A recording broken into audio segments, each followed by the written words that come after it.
into the recruiting world, Texas A&M has the #2 overall class right now, but has potential to be the greatest class of all time for football. They have potential to have 7 5-star recruits coming in, and that would blow the number out the water. No one's ever had that many before. No one's even come close to that before.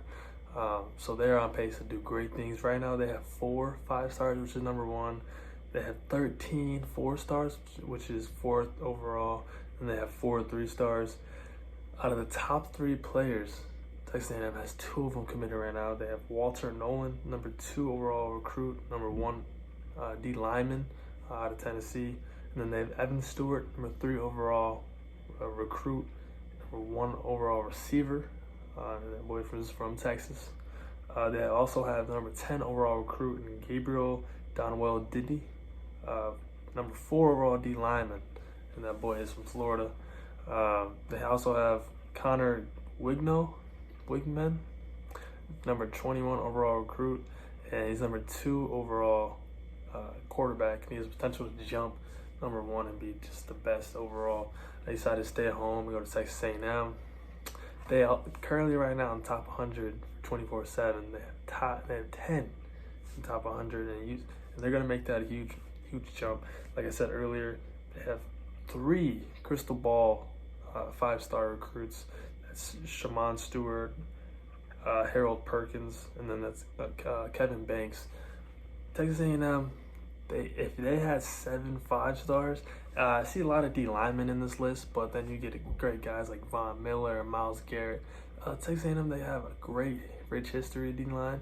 Speaking of D line, man, Elijah Robinson, D line coach, he's listed as the best recruiter on 24/7 right now. He's got 6 commits, 2 of them are 5-stars.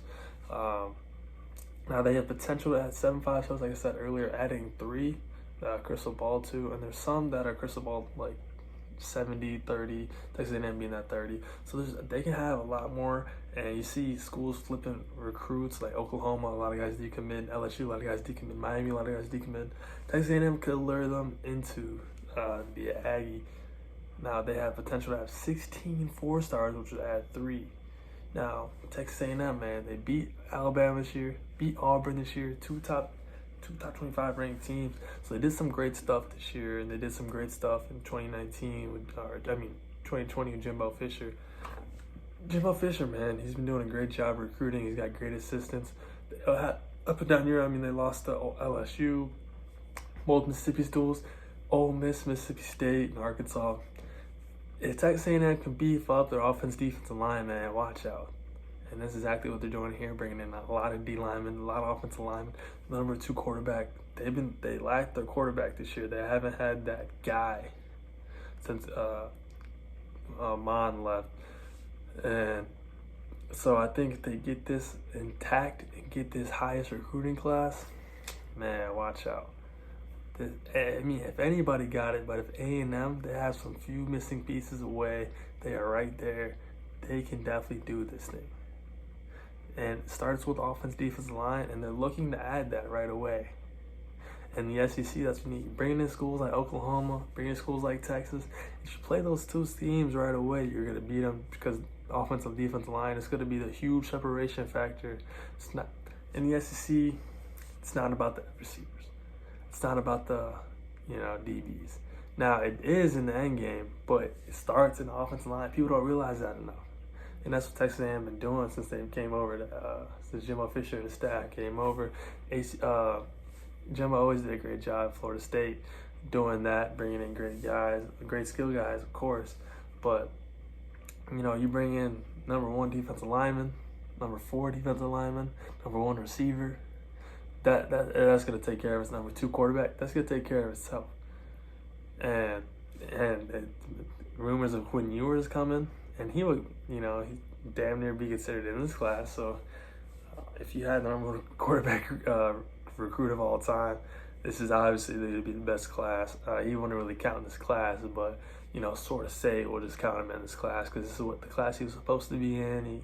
He left school early, but A&M, great recruiting class, is on track to be one of the greatest recruiting classes of all time. I can hear Texas A&M fans saying right now, and Jimbo we trust. Kevin Sumlin did a great job recruiting too. I'm not sure what happened before that, but Jimbo Fisher he's doing great in the recruiting game since he took over. So I'm high on Jimbo. I think he can do a great job, and he's already doing a great job here. And now he's need to translate that over. You saw a big win in Bama I talked about earlier, but can't be losing on Mike Leach in Mississippi State. Can't be losing to LSU without a head coach. I mean, come on, man. You can't be doing these things. So if you look out for A&M in the future, and remember these names I said earlier, look it up on 24/7, look it up on Rivals, look it up on ESPN, do some research on your own, stay in tune with the recruiting news, stay in tune with Six Man Blitz, that's the YouTube channel here, subscribe for more videos on college football, if you want fantasy updates, you want Chicago Bears weekly podcast, Six Man Blitz is all that, just like it, subscribe, put that bell on, do everything, comment what you think down below, what you think of this class, what you think of A&M or competing in the SEC. Let's hear it, man. That's all I got. See you guys next week.